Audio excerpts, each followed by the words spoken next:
Part 17. Across the Heavens, Marvel's Mechanical Hunter.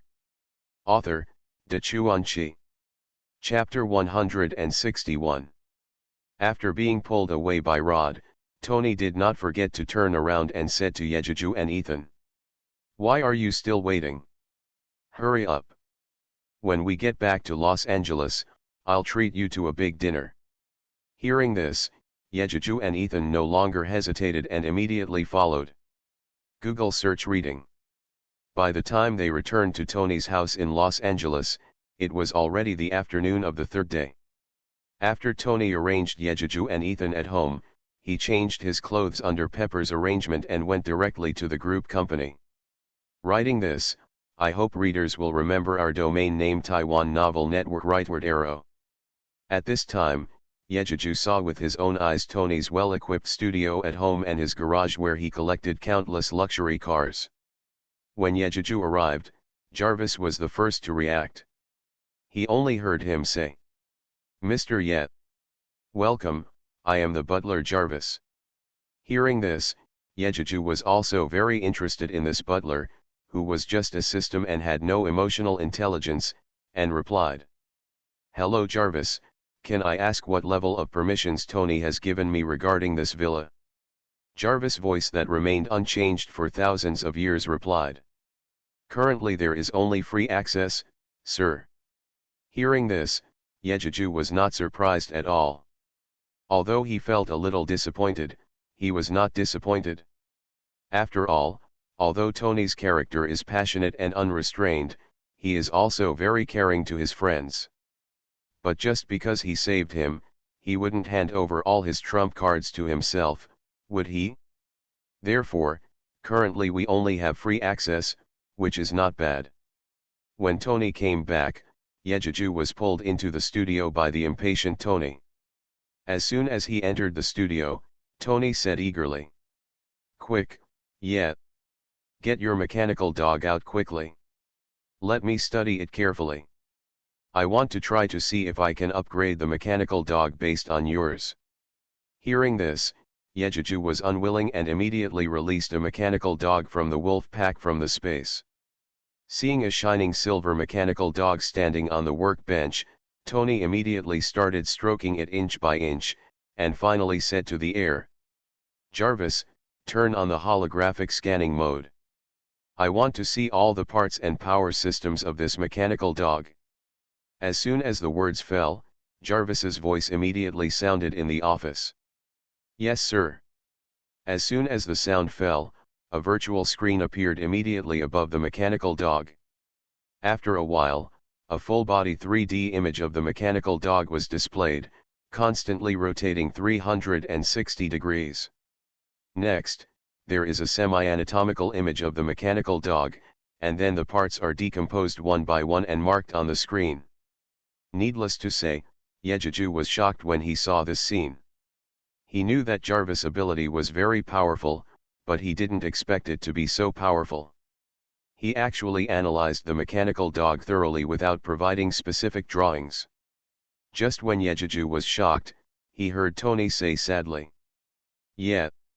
I have to say that you are indeed a rare mechanical genius.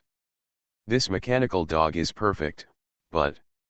Hearing this, Yejuju turned his head to look at Tony curiously, and looked at Tony with confusion.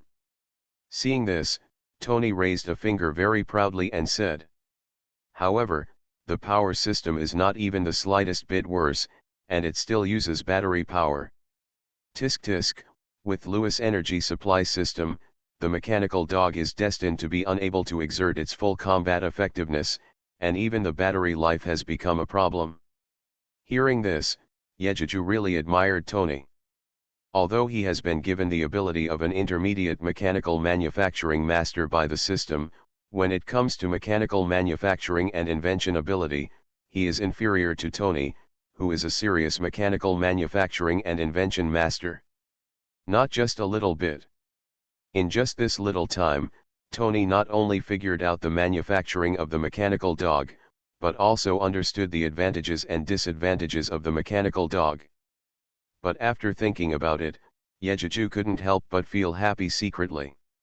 Now that Tony has seen the shortcomings of the mechanical dog, then, according to Tony's perfection-seeking character, he might as well rush to replace the small energy reactor for the mechanical dog. Sure enough, Tony changed the subject and said proudly, "However, you don't have to worry. Since you generously shared the design of the mechanical dog with me, then I won't take advantage of you for nothing. I will replace your mechanical dog with a small capable reactor. Haha, how about it, yeah?" After saying that, Tony became more and more proud and continued, "Are you impressed?" Hearing this, looking at Tony's proud look, the unabashed thanked me quickly in his eyes. I'm generous and a good friend, right? The meaning couldn't be more obvious. Seeing this, Yejuju felt funny and flattered Tony. "Yes. I am really grateful to you. You are also very generous and a good friend. Then, please." Hearing this, Tony could no longer hold back and burst out laughing. Before Tony could be proud for a long time, Yejuju also laughed sinisterly. With a wave of his hand, the 2 werewolves and the 7 wolves were released. Suddenly, the originally spacious studio was completely occupied by 10 mechanical dogs. Tony's proud laughter stopped suddenly, like a duck being strangled by the neck, and suddenly became silent. He looked at Yejuju with a look of disbelief and despair, and said fiercely, "Yeah, isn't it? You actually have so many mechanical dogs, and how do you hide them on your body?" As soon as he said this, Tony seemed to have just remembered it. He pointed at Yejuju and asked with a dark face, "Could it be that you are not only a powerful mechanic, but also a person with special powers?"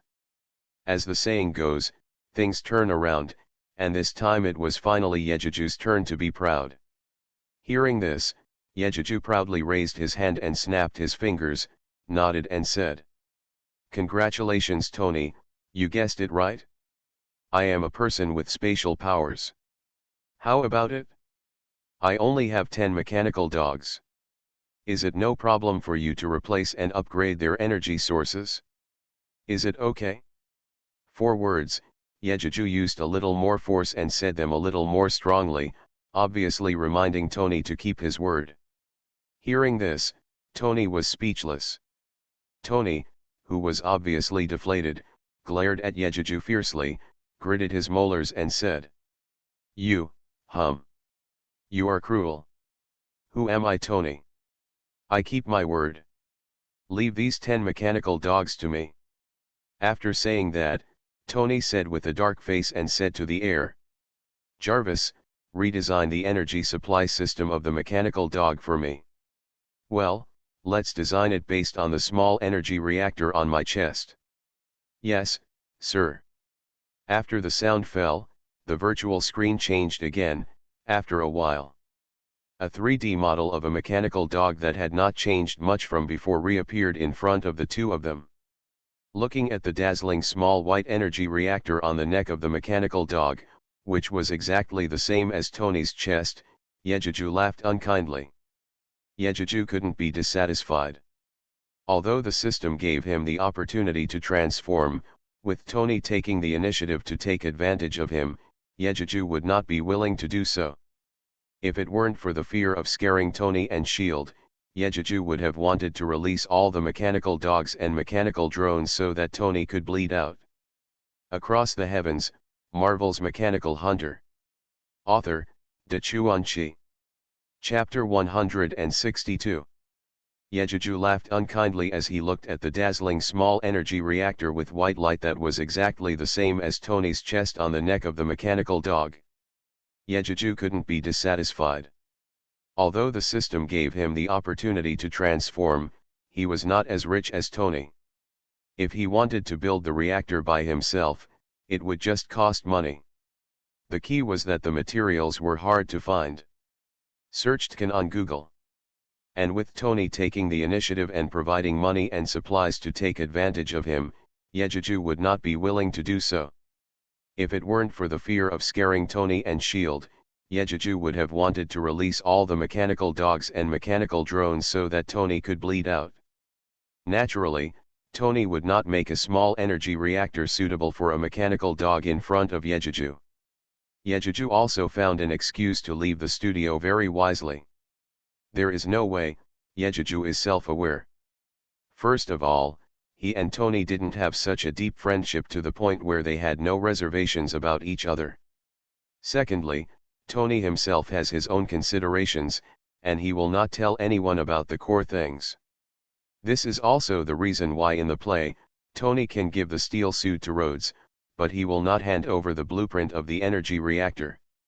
The manufacture of 10 small energy reactors would take 3 days to complete, even for a genius like Tony who was not short of money. Yejuju was not in a hurry, so he and Ethan spent the whole day in the villa eating and watching movie news. Yejuju lived a happy life, but it made Parker miserable. Having not seen Yejuju for several days, Parker's resentment made Yejuju very helpless. While laughing and crying, he also felt Parker's attachment to him. After finally calming down Parker, Yejuju just waited for Tony's affairs to be over, and then went back to see Parker. Fury and Coulson were also very troubled by Yejuju staying at Tony's house. The two of them were in the office at this time, discussing how to deal with Yejuju's minor trouble. At this time, Coulson, with a fair face full of distress, looked at Fury and complained.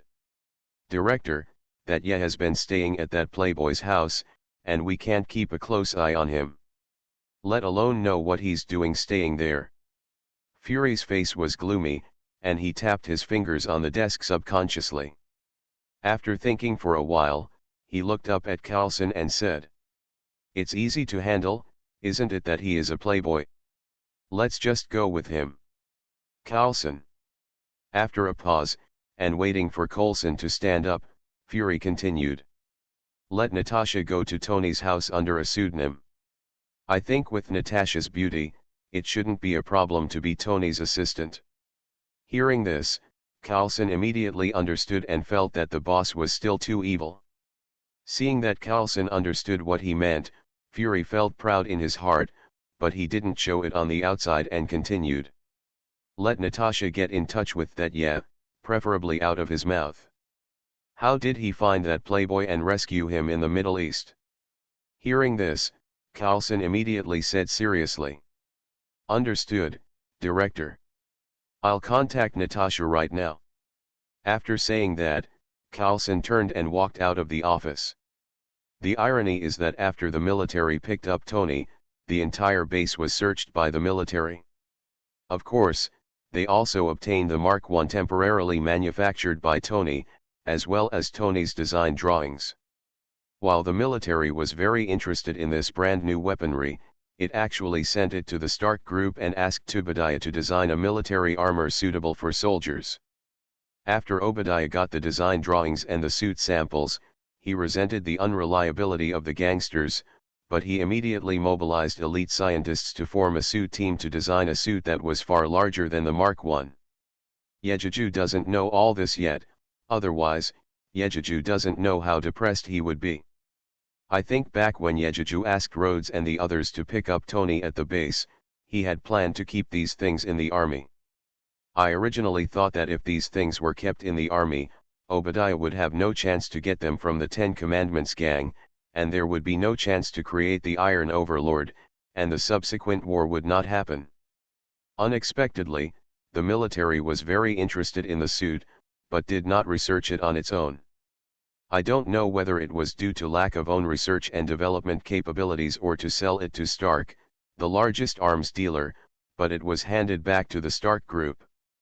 3 days passed like this, just as Tony worked overtime to create 10 small ability reactors. Because he missed his hometown, Ethan said goodbye to Tony and Yejuju and left the villa. After the two sent Ethan away, they also invested in the project of transforming the mechanical dog. A few days later, the two finally completed the transformation of the mechanical dog. Looking at the modified mechanical dog in front of them, both of them were very satisfied. Yejuju, in particular, was the most happy and satisfied. There is no way, although the data of today's mechanical dog has not changed significantly, Its strength is more than half a bit stronger than before. Combat data. Attack power, 1,500 kilograms. Continuous fighting for 12 hours. Combat characteristics: bite, claw attack, impact, tail sweep, thrust, small energy cannon. Innate abilities: detection, vigilance, keen sense of smell. What is the concept of sustainable fighting for 12 hours? In other words, Yejuju does not need to recharge the mechanical dog, he only needs to replace the fuel. It goes without saying that this will bring convenience to Yejuju. Although the attack power has not increased, what makes Yejuju satisfied is that the energy bullet has been transformed into a small energy cannon. Compared with the power of energy bullets, the power of energy cannons is naturally needless to say. The two also tested the attack power of the energy cannon. The attack distance is 500 meters, and it can penetrate 30 centimeters thick cement within 100 meters. The power is huge. What makes Yejuju happy is not these. The happiest thing is that after he put the mechanical dog into the space, the system immediately obtained the manufacturing drawings of the small energy reactor from the transformed mechanical dog. In other words, from today on, Yejuju can make a small energy reactor by himself without Tony's help. Of course, Tony, a master of weapon design, is still not satisfied with this and intends to equip the mechanical dog with missiles and other thermal weapons.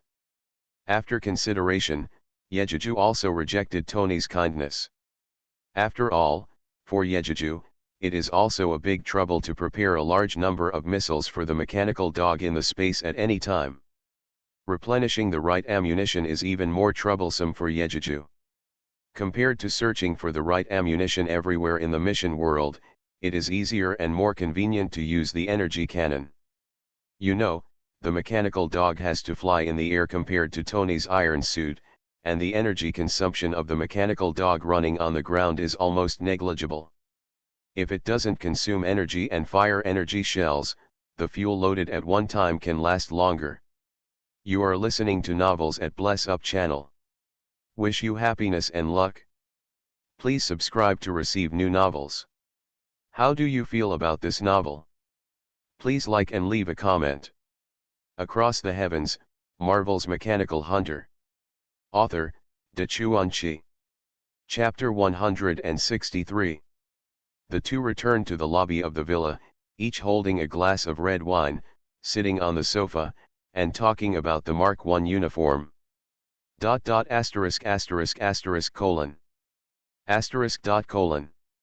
Google search and read.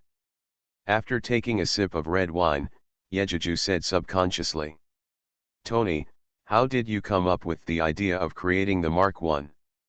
You're so frustrated." Hearing this, Tony, who was originally very comfortable, could not help but darken his face, and hurriedly explained. "What's wrong? I can't help it, can't I know? I didn't know you would come to save me. Think about it, I could lose my life at any time at that time, what if I didn't save myself?" Having said this, Tony's eyes showed a faint expression of fear, and he paused and continued. "It just so happened that those gangsters were stupid enough to let me design and manufacture weapons and ammunition for them. Hee. How could I miss such an opportunity? Considering the circumstances, making any weapon would not guarantee my safety. After all, you also know that I am a scientist, not a soldier. So, I designed and manufactured the Mark I armor for myself. It's a pity that you came too quickly, and you killed them all before my armor had a chance to perform." After saying that, he smashed his mouth regretfully, looking like he still had something to say. Yejuju felt funny, but he also wanted to see the birth of Iron Man in advance, so he looked very interested and said, "Tony, I also saw Mark I that day, but to be honest, it doesn't match your status as a mechanical master and scientist at all." Hearing this, Tony immediately jumped up from the sofa like a cat whose tail was stepped on, and he did not forget to defend himself. "What? You dare to doubt my ability? Is that because I'm not good at it? That's because there's no material, you know? In your Chinese words. No matter how clever my wife is, she can't make a delicious dinner without bread and beef, do you understand? Hearing this, Yejuju, who originally wanted to provoke Tony, couldn't help but laugh out loud. Yejuju couldn't help laughing and corrected Tony. Is that what the saying says? It's hard for a clever woman to make a meal without rice. After speaking in Chinese, Yejuju put away the smile on his face and said seriously. Let's not talk about that yet, Tony. After a pause, Yejuju continued. Don't you have any ideas to shoot again and make a steel armor? Hearing this, Tony became seriously serious. He sat down on the sofa, picked up the red wine glass on the coffee table, drank the red wine in the glass in one gulp, and said seriously. Don't tell me, I really have that idea. No, when I came back, I was tricked by you into helping you transform a mechanical dog. How can I have so much time? Hearing this, Yejuju suddenly looked embarrassed and felt a little embarrassed. Diamond suit, diamond suit. Tony didn't care about Yejuju's embarrassment. After finishing speaking, he didn't turn his back on Yejuju and said. Jarvis, bring me the data of Mark 1. Jarvis. Okay, sir. As soon as the sound fell, a bright light flashed in front of the two people's sofa, and a virtual screen appeared in front of their eyes. Tony also stood up, walked to the screen, looked at the image of Mark 1 carefully, stretched out his hand to draw on the screen, and said. I want to create a new project file, tentatively codenamed Mark 2, Jarvis, start designing. As soon as the sound fell, the screen began to flash data streams based on Tony's suggestions from time to time. The screen also continued to change. A set of Mark II armor similar to the one in the play gradually began to take shape. Tony crossed his arms and looked at the screen intently. Seeing the armor basically taking shape, Tony seemed to have just remembered Yejuju and asked without looking back. Yeah, do you think the armor I redesigned is beautiful? Hearing this, Yejuju stood up, walked to Tony and stood side by side, shrugged and said. Tony, I have to say, you are indeed a mechanical genius similar to me. You are really good. Hearing this, Tony pushed Yejuju's shoulder in dissatisfaction and said with a smile. You, aren't you afraid of being proud when you say this? Am I almost the same as you? Humph. Yejuju didn't take it seriously and continued. Tony, maybe in your opinion, this suit of armor is almost enough, but in my opinion, it's not even interesting. Hearing this, Tony looked at Yejuju inexplicably, then looked at the armor that had been formed on the screen, and asked doubtfully. Do you have any suggestions? Yeah. Hearing Tony ask him for advice, Yejuju felt indescribably comfortable. He felt like he was a teacher, and he also felt a sense of accomplishment in guiding the protagonist in the play. The proud Yejuju did not hide his secrets at all, and listed all the characteristics of the Mark III to the back armor. Tony, have you ever considered the flight speed, flight altitude, and number of defensive weapons of the suit? For example, can I fly at an altitude of 10,000 meters while wearing a battle armor? Will I get frozen? In my opinion, you should also pay attention to the defensive power of the armor. Not only can it defend against bullets, but can it withstand artillery bombardment? Even more, you should consider the portability of the armor, such as put the armor in a suitcase so that you can carry it with you at any time. Or, can the armor be designed into nanometal particles, which is usually a bracelet or something else, and can be activated instantly when needed? Also, don't you have a butler, Jarvis? Shouldn't you consider its powerful auxiliary functions? For example, like me, there are a group of mechanical dogs to help me fight?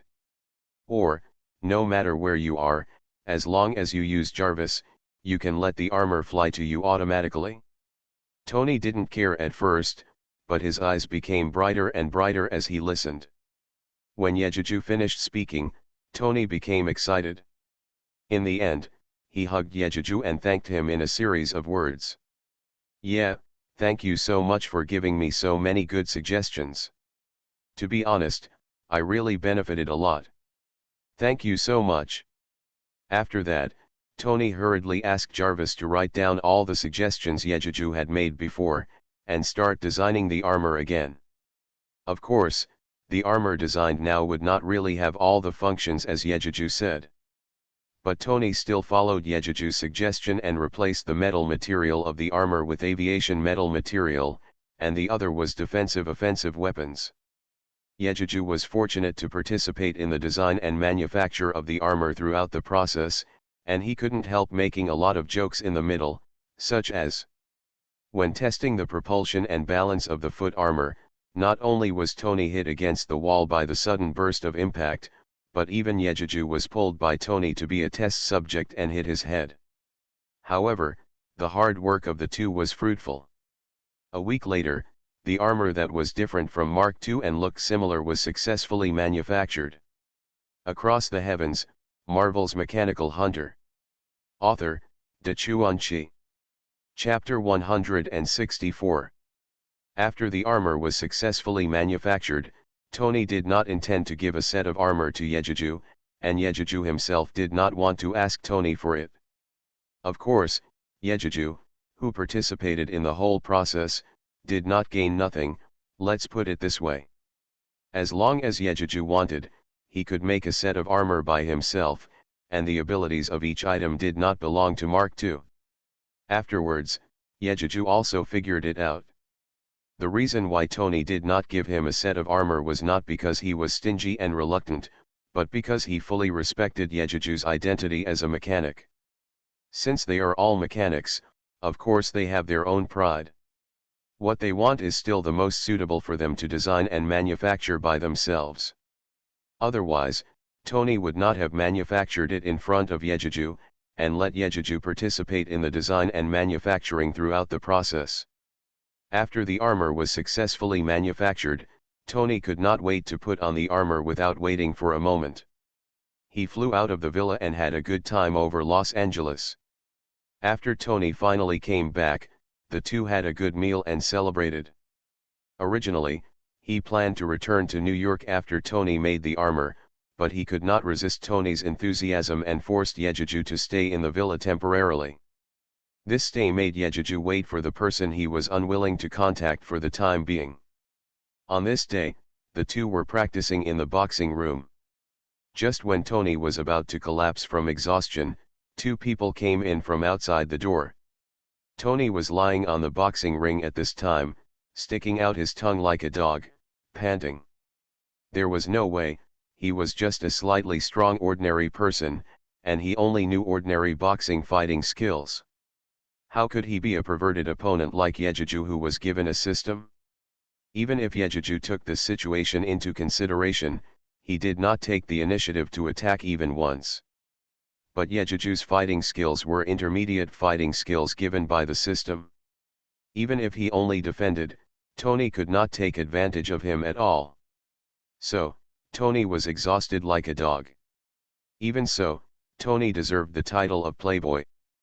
As soon as she saw the two people coming in, she was no longer tired.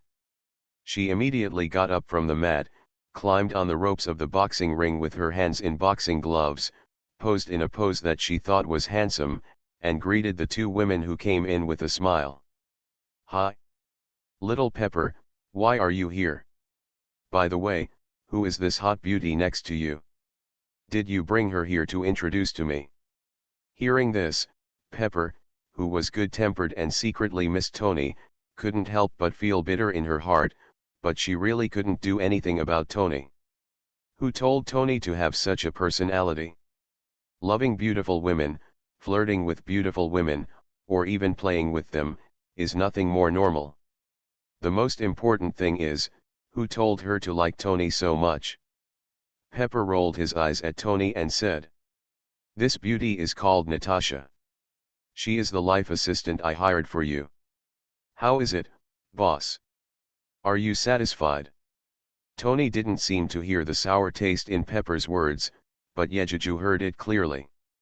While he was laughing in his heart, his eyes couldn't help but look at the famous Black Widow Natasha. It didn't matter if he had time to appreciate Natasha's devilish figure, but he was stared at by a pair of charming eyes. It's so embarrassing, what should I do? What if I was caught peeping? Yejeju, who was embarrassed, reacted suddenly and thought. What's going on? Shouldn't this Black Widow come here for Tony? Why does it look like she knows me and is very interested in me? Not to mention that Yejeju was suspicious at this time. What he didn't know was that half of the reason Natasha came to Tony was for him. At this moment, when this experienced senior agent saw Yejeju, his doubts and interest were unprecedentedly high. In the past few years, she has met all kinds of people in missions and in reality. Whether they are treacherous, vicious, simple, or kind, there are countless. But there are not many people like Yejeju. How to say it? Natasha secretly evaluated the first impression Yejeju left on her. He was a young boy, handsome, and he looked like a student, but he was mature and sophisticated. He looked harmless, but he always inadvertently revealed a breath that made her feel dangerous. After having this feeling, she, who originally only regarded Yejeju as a target, unconsciously had the idea of finding out the truth about Yejeju. Yejeju, who was secretly alert in his heart, was also thinking about Natasha's intention. Since Natasha showed interest in herself, then did S.H.I.E.L.D. know something? Thinking of this, Yejeju couldn't help but look at Tony, who had a face full of soul-granting expression. Thinking of the possibility of facing an investigation by S.H.I.E.L.D., Yejeju decided to build a good relationship with Tony so that Tony could protect him before he was not strong enough.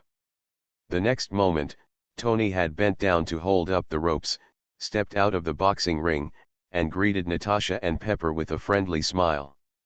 As usual, Tony opened his arms from a distance and was about to give Natasha a big hug. Who would have thought that Natasha would also stretch out her hands? One hand was very subtle to press against Tony's body, and the other hand was stretched out to hold Tony's right hand together, and she said generously and politely, "It's a pleasure to serve you, Mr. Tony. I am your life assistant, Natasha." Tony, who was blocked from getting close, had a stiff face, but he had no intention of getting closer to Natasha. After all, although Tony is a playboy, he can't force people. Besides, he is a rich man, the youngest and richest bachelor in the United States. He took the initiative to show his affection to a woman, but was rejected. Why would he still pester this woman? Does he want to save face? It has to be said that Tony is really very characterful and principled. If it were an ordinary young rich man, he would have to use some means, whether it was forcing or spending money, to get Natasha to bed. After shaking hands with Natasha, Tony let go of Natasha's hand and said, "Okay, Miss Natasha, I'm glad you're my life assistant." Yejeju stood silently on the ring, watching the two introduce themselves to each other, but didn't want to go up and have anything to do with Natasha. Yejeju didn't want to, but Natasha didn't think so. She smiled at Tony and asked, "Mr. Tony, since I'm your life assistant, shouldn't you introduce the people around you to me? It's not good to cause any misunderstandings in the future work." Tony didn't think so much, and said, and casually pointed to the fat man standing beside him and said, "This is my bodyguard and driver, Happy. You can just call him Happy."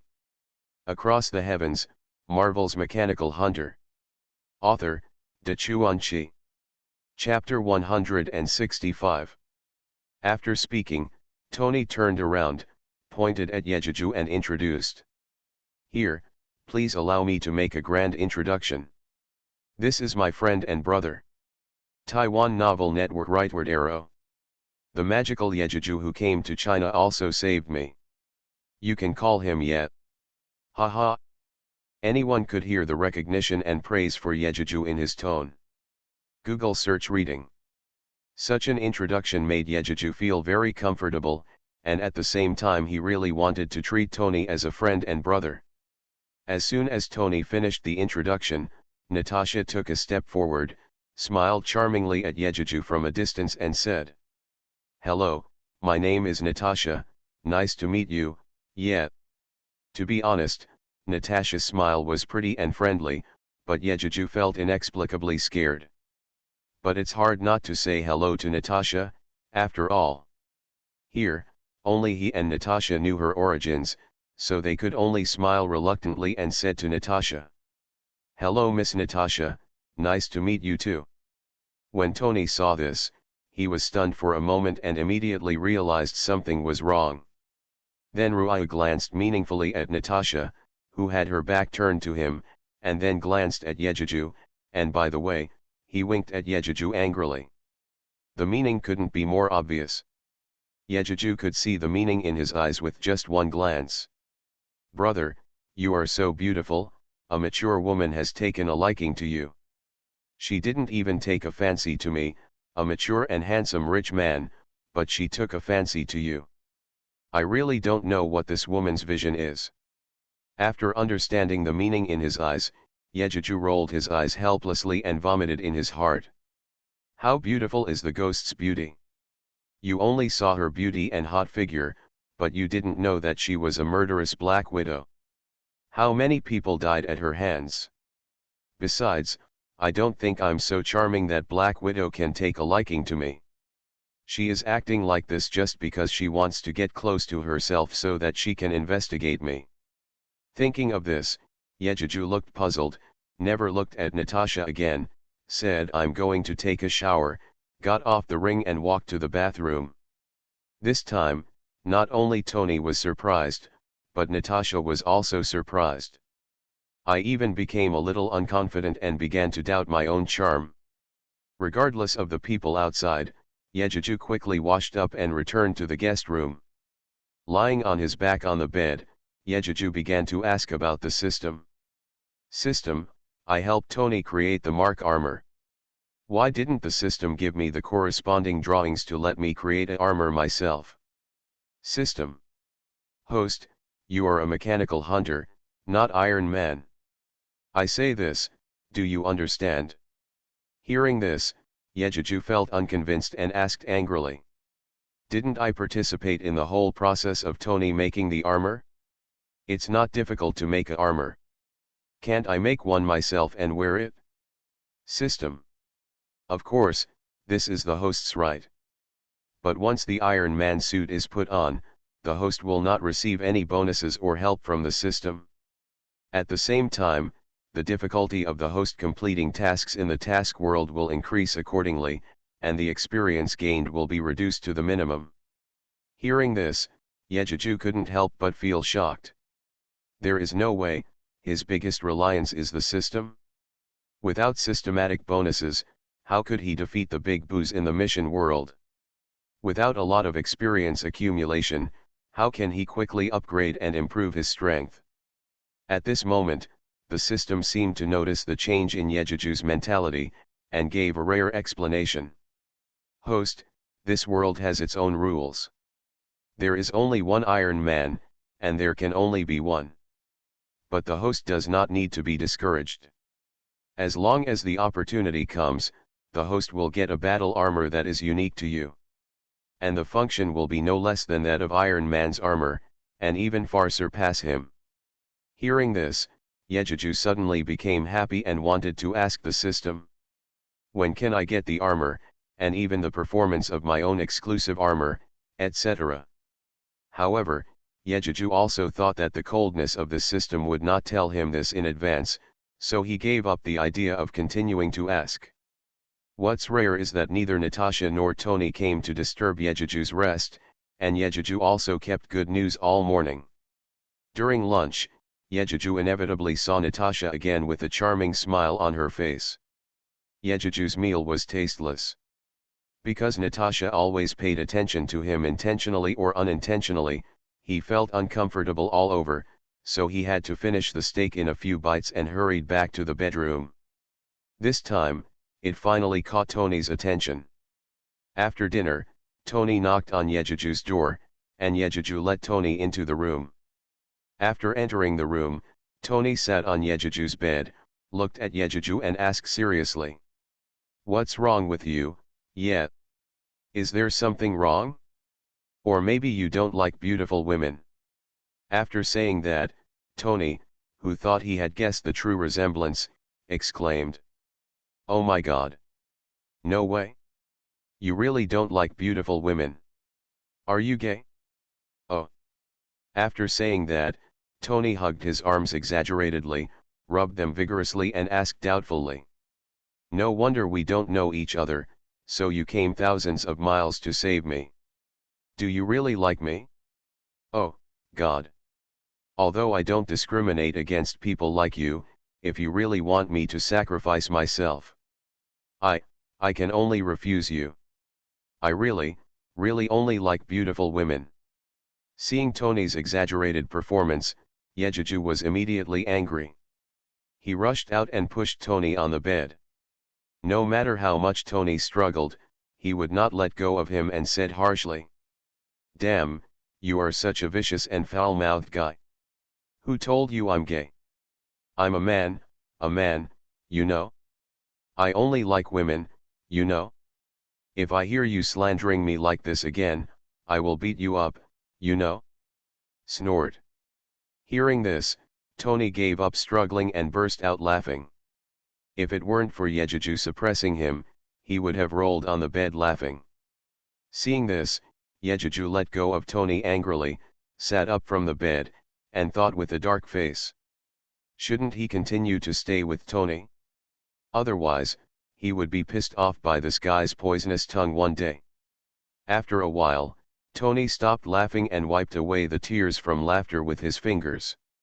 He also sat up from the bed, put his arms around Yejuju's shoulders and said, "Actually, I also know that you are not that kind of person, but I just saw that you were worried, so I said this deliberately to adjust the atmosphere."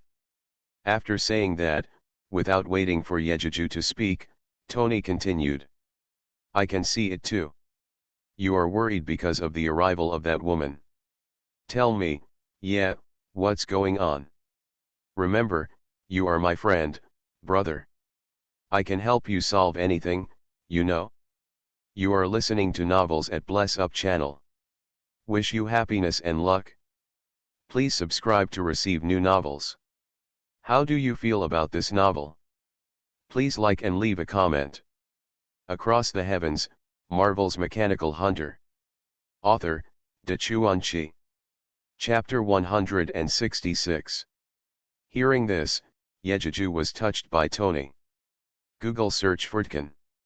To be honest, in the entire Marvel world, his favorite characters are Spider-Man Parker and Iron Man Tony. As for the others, such as Captain M, Thor, Hulk, Ant-Man, Duke, etc., he can't say he hates them, nor can he say he likes them too much. Parker treats him as a friend, brother, and even a comrade in arms. Now Tony also treats him as a friend and brother. How can Yejuju be unhappy? Moved in his heart, Yejuju decided to tell Tony everything. Of course, this does not include the secret of his own body system. Having made a decision, Yejuju looked at Tony and said seriously, "Tony, I think you know what happened in the Osborn group a month ago." Originally, I thought Tony would have a different reaction after hearing what I said. Unexpectedly, Tony nodded without any surprise and said, "I know, the masked man is you, right?" "Yeah." After a pause, Tony laughed proudly and said, "Haha, you are not going to tell me this, are you? You underestimate me too much. Don't forget who I am Tony Stark, you know? I knew who you were when you rescued me. Haha." Seeing Tony so proud and arrogant, Yejuju was very upset and wanted to beat him up. However, Yejuju didn't just say this, so he suppressed his dissatisfaction and continued, "Tony, listen to me." Hearing this, Tony, who was originally complacent, immediately put away his smile, and rarely became serious, looking at Yejuju and waiting for Yejuju to continue. Seeing this, Yejuju took a deep breath and continued. I'm not afraid to tell you that I have some special channels that can tell me some secrets that are not known to the public, such as the female assistant today is not an ordinary person. She belongs to the National Strategic Defense Attack and Logistics Support Bureau, which I call SHIELD. In short, that woman is an agent. As for the reason why she came to you, I think it is related to your last kidnapping, and secondly, it is to get close to me and find out my secrets. Hearing this, Tony rarely made a fuss, but lowered his head to think. After a while, Tony said to the air, Jarvis, invade the database of the National Strategic Defense Attack and Logistics Support Bureau for me. I want Natasha's relevant information. Okay, sir. The voice of Jarvis, which has never changed for thousands of years, came from the air. After doing all this, Tony looked at Yejuju seriously and said, when we were at the base, you also mentioned that there was a traitor in my company, so did Natasha come here to investigate him? Yejuju nodded seriously and said, yes, Tony. In my opinion, the level of this traitor should be very high, otherwise SHIELD would not have sent such a high-level agent to you. And the weapons that your company has just developed will not be available before the military. Tony, I think you really need to check your company carefully. Hearing this, Tony fell silent again, and it was not clear whether he believed Yejuju's words and was thinking about who the possible traitor was. Seeing this, Yejuju thought about being a good person and simply reminded him. Tony, I have always been puzzled. Can you give me an answer? Tony, who was in deep thought, was stunned by Yejuju's question. He raised his head and looked at Yejuju in confusion and asked. What? Yejuju continued to ask seriously. When you were in the Middle East, I saw that you were seriously injured at the time. It didn't look like you were kidnapped. On the contrary, I think their original purpose was to kill you, not to kidnap you. As for how it ended up saved you, I think, they really wanted you to design and develop weapons for them on a whim. After saying that, seeing Tony's puzzled expression, Yejuju continued. The weapons were sold to the gangsters before, which means that the traitor must have a special relationship with them, so they want them to kill you. Tell me, if you die, who will be the biggest beneficiary? Hearing this, Tony's eyes flashed, and then he was confused and unbelieving. Obviously, he also thought of someone. But in his heart, he didn't want to believe that the person who betrayed himself or wanted to kill him would be that person. Just then, Jarvis' voice came. Sir, the invasion of SHIELD has been successful, and the data has been downloaded. Hearing this, Tony didn't answer, still bowed his head and thought about his own thoughts. Yejuju knew that Tony was upset, after all. Since his father's death, Obadiah has replaced his father's role in some ways, taking great care of him and doing his best for the company. It can be said that Obadiah played a big role in the current glory of Stark Group. For so many years, Tony has been able to be a playboy at will besides designing and developing, which is also Obadiah's credit. Tony couldn't figure it out, but Yejuju understood it clearly. Obadiah is no longer the uncle he loved at the beginning. He has been completely controlled by the desire for money and power. In recent years, Obadiah is not satisfied with the arms business with the government, and also does business with gangsters KB members in various places. Although he made a lot of money, Tony would not agree to sell weapons to those people even though he did nothing. This made Obadiah very uncomfortable, and over time he had the intention to replace Tony as the helmsman of Stark. So, since Tony became a stumbling block for him to make money, then it was not surprising that he would contact those people and kill Tony. However, he had made all the calculations, but he did not expect that the people of the Ten Commandments would be so unreliable. Not only did they not kill Tony, but they also tried to control Tony, design and develop weapons for them, and from then on, they would ask Obadiah to control the arms. Thinking of this, Yejeju did not want to persuade Tony. After all, it is reasonable to let Tony figure out things like feelings. So, Yejeju said to Jarvis on behalf of Tony. Okay, Jarvis, Tony is thinking about something, let's wait until he is free. Okay, Mr. Ye. Jarvis still answered without emotion and disappeared. Yejeju did not speak, but leaned against the wall silently and waited. After a long while, Tony looked depressed, raised his head and looked at Yejeju, with a hint of helplessness in his eyes, but more of it was, a strong tenderness. Yes, tenderness. Seeing this look, Yejeju could not help but shudder. If she did not know that Tony was a playboy and would never give up on a beautiful woman liking a man, Yejeju would definitely think that Tony's look was a sign of falling in love with her. Across the Heavens, Marvel's Mechanical Hunter. Author, Chuanchi. Chapter 167. Immediately afterwards, Tony stood up, walked to Yejeju, reached out and patted Yejeju's shoulder and said, "Thank you, Ye. I know everything you said, and I will handle it well. You rest first, I won't disturb you anymore." After saying that, Tony turned and walked out of the room. Google search reading.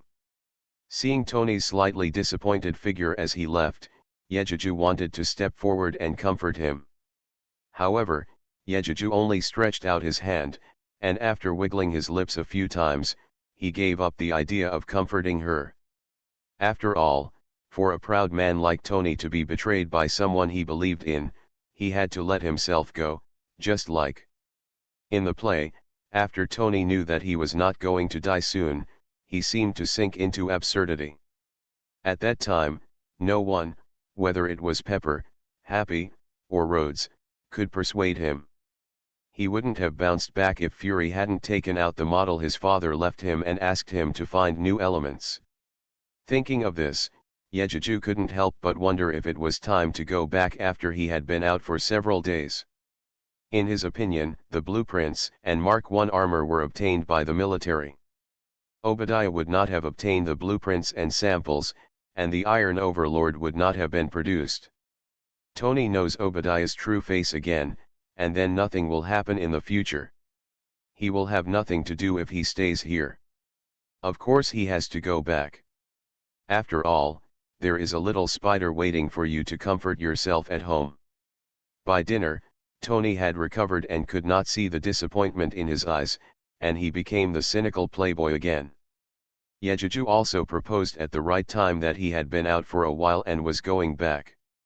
Hearing this, Tony suddenly felt that the steak in front of him no longer tasted good, and everyone could see the reluctance in his eyes. Seeing the reluctance in Tony's eyes, Yejeju immediately felt a sense of accomplishment and continued. "Tony, there is a saying in China called every banquet in the world must come to an end. This separation is for a better reunion in the future. Besides, I also have a home, so I can't live with you forever, can I?" Hearing this, although Tony was still reluctant to give up, he felt a little better. He picked up the wine glass on the table and said to Yejeju Yang, "Yeah, you are right. So, consider this meal as my farewell to you, cheers." Hearing this, Yejeju also laughed happily. He felt that Tony was sincerely interested in him, and Yejeju was happy. The two of them drank the red wine in their glasses and ate the steaks on their plates in twos and twos. Natasha, who was looking at the two of them, had some guesses in her heart and couldn't help but make a decision in her heart. So, after finishing the meal and about to leave, Natasha proposed in front of Tony that he drive Yejeju to the airport, and mentioned that Tony, the boss, would give Yejeju a favor. Hearing this, Yejeju and Tony looked at each other. Yejeju, who wanted to refuse, saw Tony's eyes and told him to agree. Yejeju is a smart man, and he also figured out what Tony meant by doing this. He just wanted himself and Natasha to take this opportunity to clarify S.H.I.E.L.D's attitude towards him. Thinking of this, Yejeju agreed. In this world, S.H.I.E.L.D. is the force that he must face. He has to face it sooner or later, so it's not impossible to make it clear now. After all, he has Tony behind him to help him, right? Outside the gate of the villa, Natasha drove a sports car from Tony's garage. After waiting for Yejuju to get in the car, Tony watched the two of them leave and then returned to the villa. Tony said seriously, "Jarvis, contact the director of S.H.I.E.L.D. I have something to tell him." Jarvis's reply echoed in the air. "Okay, sir, I'll contact Mr. Fury right now." After a while, Tony's cell phone was put on speakerphone, and a beeping sound came from the phone. On the road outside the villa, Natasha turned her head to look at Yejuju, the co-pilot, while driving. Seeing that the young man did not dare to look at her, and focused on the scenery outside the car window, she couldn't help but smile and said, "Yeah, you seem to be very reluctant to see me. Do I scare you?" Hearing this, Yejuju said in his heart, "Coming."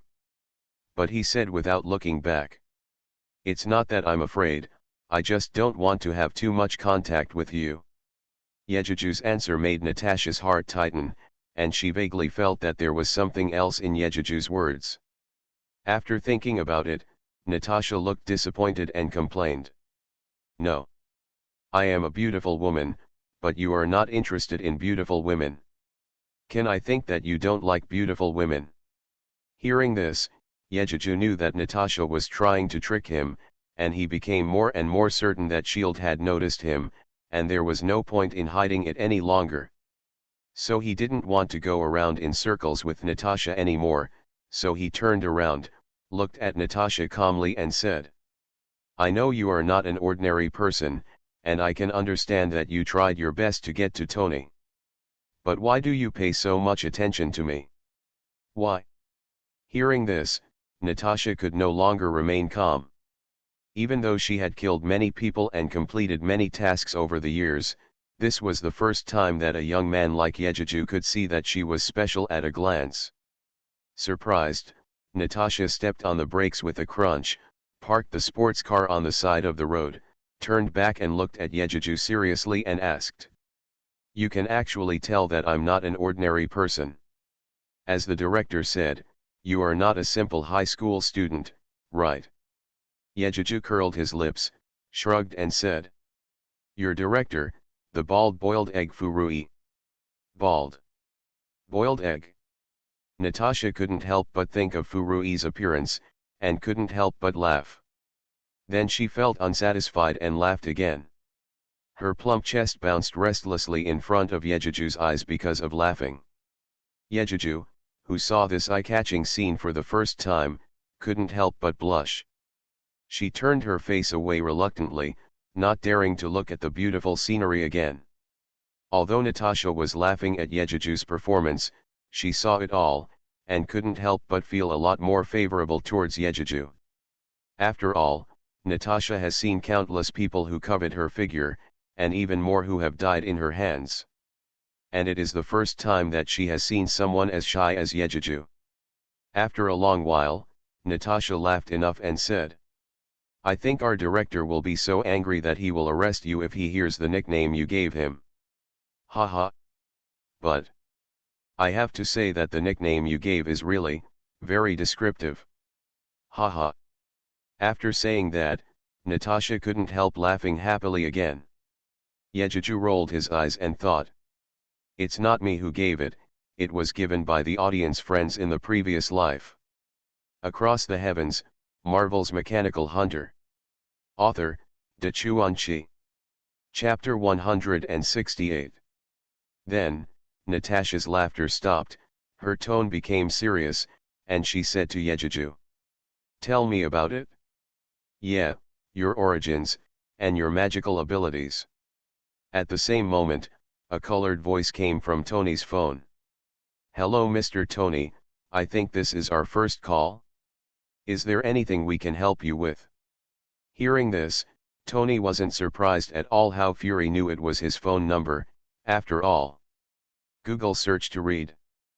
Fury, the director of S.H.I.E.L.D., would send someone to find out what was strange about his number. However, Tony still glanced at Furigeo. How could he shout his name directly without any hypocrisy? He was not comparable to those hypocritical politicians. Thinking of this, Tony was not going to beat around the bush with fury and said directly. "Yet is my friend and brother. I believe you have been following him for a long time, right? I think you all know that I was saved by him. My request is very simple. You can pay attention to him, but you cannot force him or even arrest him if he does not want to. Can you do it?" There was silence on the other side of the phone. In Shield's office, Fury stood in front of the large glass window. There was no look of anger on Furui's dark face. He looked at the night scene outside the window through the glass window, and after a long while he said, "Mr. Tony, can I ask, what is the relationship between that yeah and you? Is it just because he saved you that you defend him so much?" "No, it's not just that. Like me, he is a mechanical genius. I think you know the combat effectiveness of his mechanical dog, right? Also, let me reiterate, he and I are friends and brothers. When I say this, I believe Mr. Director can understand it, right?" Hearing this, Furui raised his hand and rubbed his eyebrows. No matter how unwilling he was, he still compromised and said, "Mr. Tony, since you made the request, I also promise. Before he does something that endangers the country and the American people, I will not force him or even arrest him. If I say this, Tony's men should be satisfied, right?" I am naturally satisfied that Mr. Furui can do this, and I also hope that Mr. Furui can do what he says, otherwise. I believe that Mr. Fury doesn't want to face the revenge of a super rich man. Well, that's it. Listening to the blind sound of beep coming from his ears, Furui couldn't help but bite his teeth hard. A sharp look flashed in his eyes, but was instantly replaced by a touch of fear. To be honest, he really wanted to catch Yejuju secretly, but he was afraid of Tony's energy and reluctantly wiped out the idea. Furthermore, he also thought about one day being able to bring Yejuju closer to his Avengers alliance. At this time, if Yejuju was arrested or made things difficult for him, it would be more than worth the loss to make Yejuju hate S.H.I.E.L.D. However, although Furui agreed to Tony's request, he secretly hoped that Yejuju would not rely on Tony's protection to do anything harmful to society and the country. Otherwise, if Furui is optimistic about Yejuju, even if he has Tony's protection, he will attack Yejuju and arrest him. Along the road by the sea, Yejuju turned back to look at the serious Natasha and said, "What abilities can I have, other than being able to fight a little and create some mechanical creatures? As for saying I showed up at Osborn Tower just to help my friend Spider-Man, I think your organization will understand too. After all, I've indirectly helped you, right?" Hearing this, a dangerous light flashed in Natasha's eyes, and she said, "Oh, really? Then can I try your fighting ability?" As he spoke, his right hand started to move, and a hand knife struck at Yejuju's neck at an extremely fast speed. Natasha has been trained by the Red Room. She has experienced hundreds of battles over the years, and her physique has reached the limit of the human body, so her speed is naturally not slow. However, compared with an existence like Yejuju who has long been inhuman, it is far behind. No, as soon as the hand knife was swung out, Yejuju easily raised his hand to block it. When Yejuju was about to fight back, Natasha also punched him with her other hand.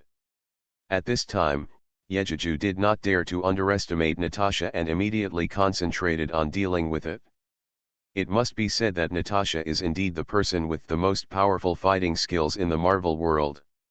Even though she is a woman and one of the only two non-mutated superheroes in Marvel, her fighting skills are really impressive. Even though Yejuju possesses the intermediate combat master ability granted by the system, he can only compete on an equal footing with Natasha. Of course, this is also the reason why Yejuju tried his best to suppress his power. He also wanted to try to see the difference between his fighting skills and Natasha's. In just a blink of an eye, the two of them were in the cramped car, attacking each other dozens of times.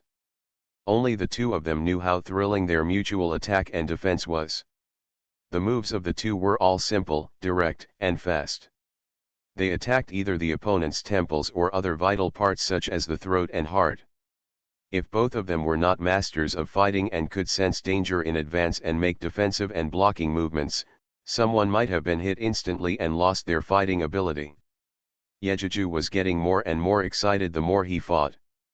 To be honest, after 2 world missions, only Isaac, who had a biochip transplant, brought pressure to Yejuju, and he was even suppressed by Isaac.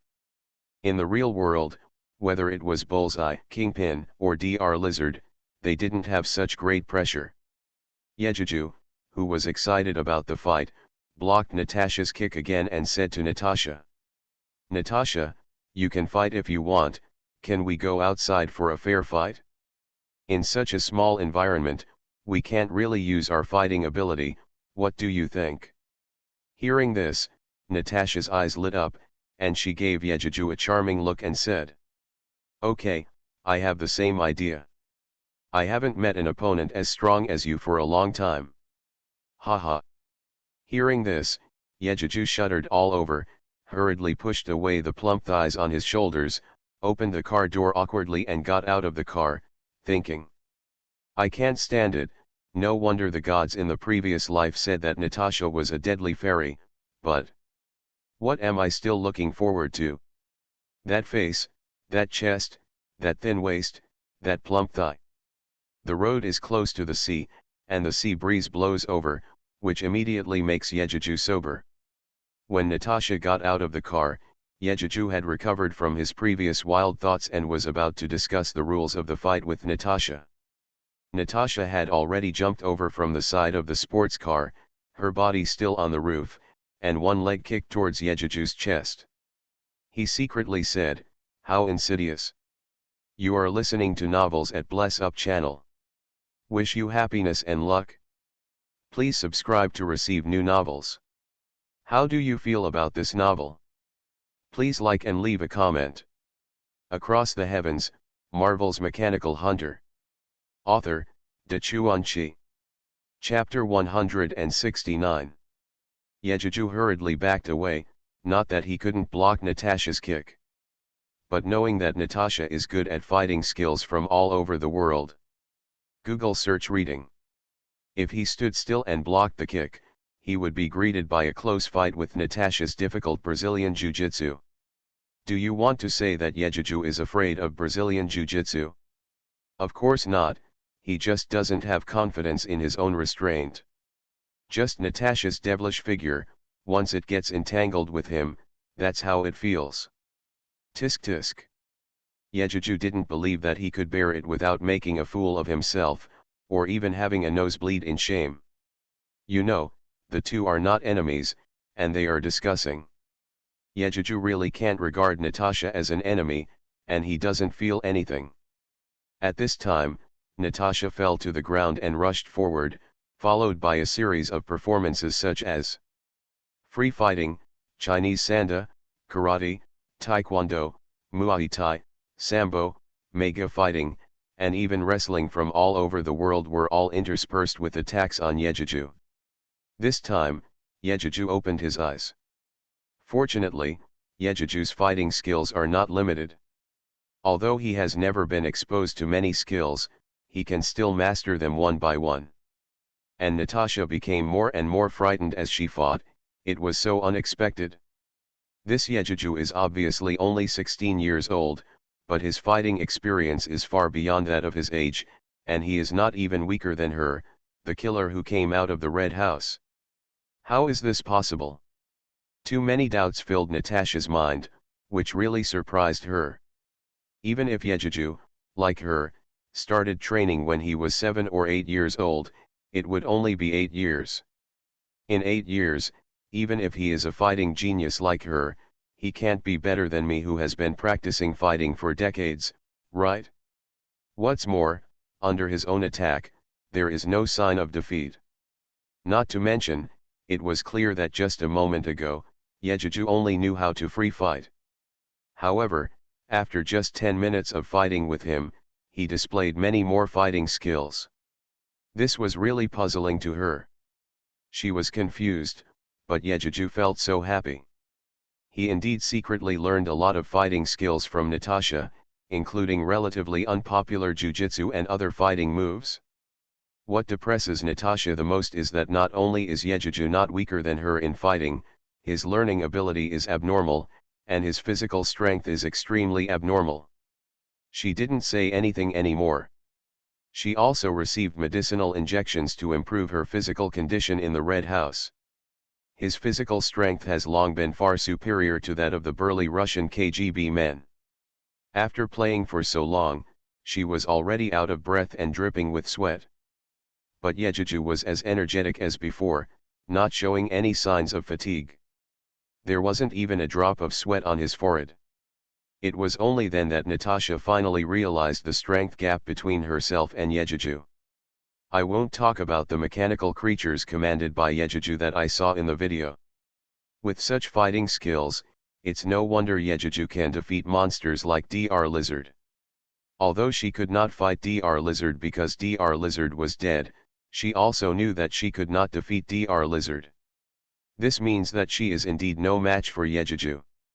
Thinking of this, Natasha suddenly lost the idea of continuing to fight Yejuju.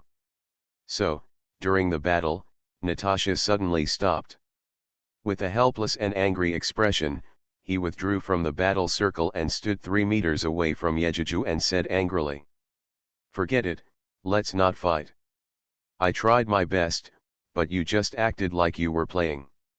I really don't know how a monster like you can become so perverted." Yejuju, who was getting excited about fighting, suddenly lost his opponent in front of him. Hearing Natasha's words that sounded like coquettishness, she couldn't help but blurt out, "Ah!" Natasha rolled her eyes, turned around from the sports car back to the cab, opened the door and got in the car. Yejuju was still stunned, and he didn't understand why Natasha, who had always been resolute and would never give up until she achieved her goal, stopped fighting. Then I heard Natasha's voice and continued, "Why don't you want to leave? You haven't gotten in the car yet.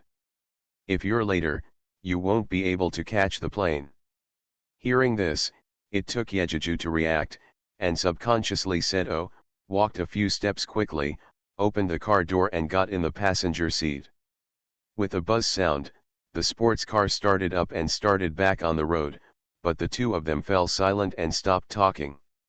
Ye kept silent for a long time because he really didn't want to have any contact with Natasha, after all.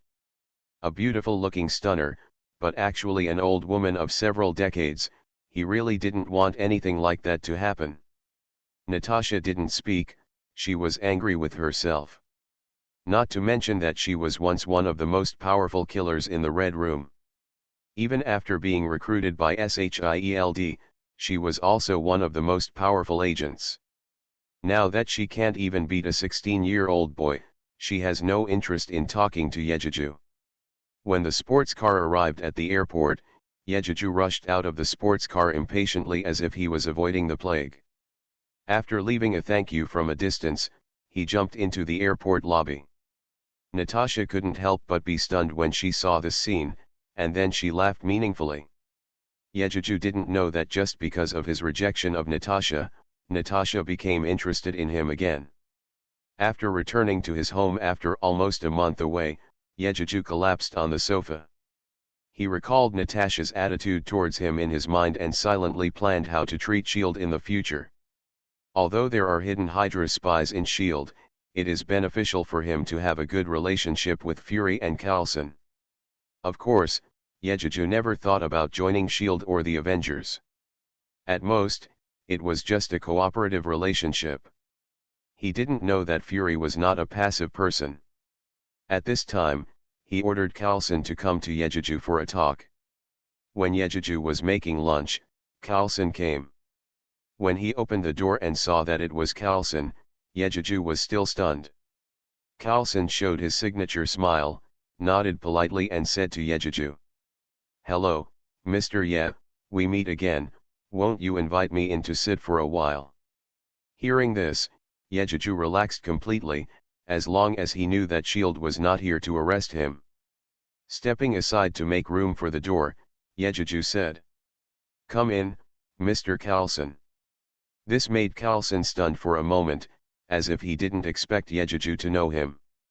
However, as an old agent, Coulson was only stunned for a moment, and then he regained his usual composure. He smiled and said thank you, and walked into Yejuju's house. Across the Heavens, Marvel's Mechanical Hunter. Author, Dachuan Chi. Chapter 170. Then he smiled politely and said, "As the Chinese say, when in Rome, do as the Romans do. Let me drink tea." It was a bit unexpected. After all, there weren't many foreigners drinking tea in 2008. Google search reading. I hope readers will remember our domain name Taiwan Novel Network rightward arrow dot. Took out the tea leaves from under the coffee table and brewed tea for himself and Coulson neatly. Of course, Yejuju didn't know how to make tea, he just brewed it with boiling water. After brewing the tea, Yejuju began to carefully look at this important second-in-command in SHIELD. Coulson is only in his 40s now, with a high hairline and a thin figure, but he looks very smart and capable. His constant smile makes him feel very friendly. At this moment, he picked up the cup in front of him, shook his head and blew away the tea foam in the cup in a very Chinese style, and then took a sip. Seeing Coulson like this, Yejuju understood that Coulson wanted him to speak first so that he could take the initiative in the conversation, and he would not be fooled. If the enemy does not move, I will not move. Adhering to this principle, Yejuju also picked up the cup and drank the tea slowly and quietly to see who has the patience. Coulson has been observing Yejuju with his peripheral vision. Seeing that Yejuju is so patient, he can't help but be greatly surprised. After a long silence, Coulson couldn't hold back and spoke first. "Mr. Ye, I think you should know why I came to you, right?" Hearing this, Yejuju showed a surprised expression and asked, "Why do I know?" This made Coulson stunned, and he continued, "You were involved in the Gold Cake and Osborne building, right? Can you explain it?" "There is nothing to explain. Did you see that I did it? Do you have any evidence?" Yejuju followed Coulson's words and said. This kind of chat made Coulson feel a headache, and he felt like he had met an old hand in anti-routine. In fact, although they guessed or even confirmed that it was Yejuju who did it, but there was no evidence. He originally planned to use his momentum to suppress others and use these two excuses to control Yejuju. After all, a 16-year-old boy would not be willing to go to jail, right? In this case, in order to avoid such an ending, Yejuju is likely to compromise with S.H.I.E.L.D., and even be absorbed into S.H.I.E.L.D. Unfortunately, Coulson obviously underestimated Yejuju's sophistication and impeccability. Yes, it is sophistication and impeccability. You should know that Yejuju killed Jinbing, but did not leave any handle. Although Yejuju showed up in Osborne building, he wore a helmet throughout the whole process. Because of Sky, he did not even see whether Yejuju left home. The Kingpin group did not have any video footage to prove that Yejuju attacked the building and killed people. This is also the reason why S.H.I.E.L.D. was threatened by Tony and Fury could not do anything with Yejuju. Thinking of this, Coulson had no choice but to give up the plan to control Yejuju and have a good talk with Yejuju according to Fury's arrangement. "Mr. Ye, I won't waste my words. I think, since Mr. Ye knows my name, then Mr. Ye should also know what our National Defense Strategic Reserve Bureau does, right? Our director, Mr. Fury, wants to invite you to join." Before Coulson finished his invitation, he was interrupted by Yejuju. "No, I don't want to." Hearing this, Coulson's face suddenly looked bad, and he continued to persuade unwillingly. "Why? Does Mr. Ye have any misunderstandings about us? You know, our National Defense Strategic Reserve Bureau is committed to protecting the peace of the entire Earth. What Yejeju hates most is this kind of righteous deception. Hearing this, he said unhappily. No, I'm not that noble. I just want to live a quiet life and don't want to be bound by the so-called justice. Besides, I'm not the Captain America, I'm not that great. Speaking of this, Yejeju suddenly remembered that according to the plot, Captain America and Steve, there is still a long time before they are discovered and awakened, otherwise. Wouldn't it be better to let Fury and the others get Captain Me out in advance so that they don't have time to bother me? Thinking of this, Yejeju changed the subject and stopped Coulson, who was about to take advantage of the opportunity to persuade him. Speaking of Captain Me, I have a piece of news that you should be very interested in. Do you want to know it? Coulson. Remind you, you may see your idol in person. Sure enough, it was about Captain Me, who was also Coulson's most admired idol since childhood. Coulson was immediately diverted and asked anxiously. Are you serious? Mr. Yet? You mean, is Captain Steve of the United States still alive? Where is he now? Can I see him? Oh my God. He is still alive. I am so happy. Haha. Please forgive me for being so excited. Really, I am so excited. Seeing that the calm Coulson was so excited, Yejeju was also quite surprised. He didn't expect that Coulson would care so much about this person. Even in front of me, he spoke incoherently and lost his composure. The next moment, before Yejeju could answer Coulson, the system remembered. Congratulations to the host for triggering the mission. Let Team Me appear in advance and be rewarded with 1000 experience points. Surprisingly, it really surprised Yejeju. Unexpectedly, just because he didn't want to be annoyed by Coulson and S.H.I.E.L.D., he used Team Me as an excuse, but the mission was accidentally triggered. What is this? Unintentional. There was no time to think about this, but what Yejeju was thinking about was how to find out where the Me team sank. Thinking of this, Yejeju took a look. Coulson, whose face was flushed with excitement because he learned the news about the Me team, said. I'm in the process of determining his location. As long as you agree to my request, I will notify you as soon as I determine the location and find him. How about that? After listening to Yejeju's words, Coulson's face suddenly turned from red to blue, and then flushed again. He asked in confusion. Why?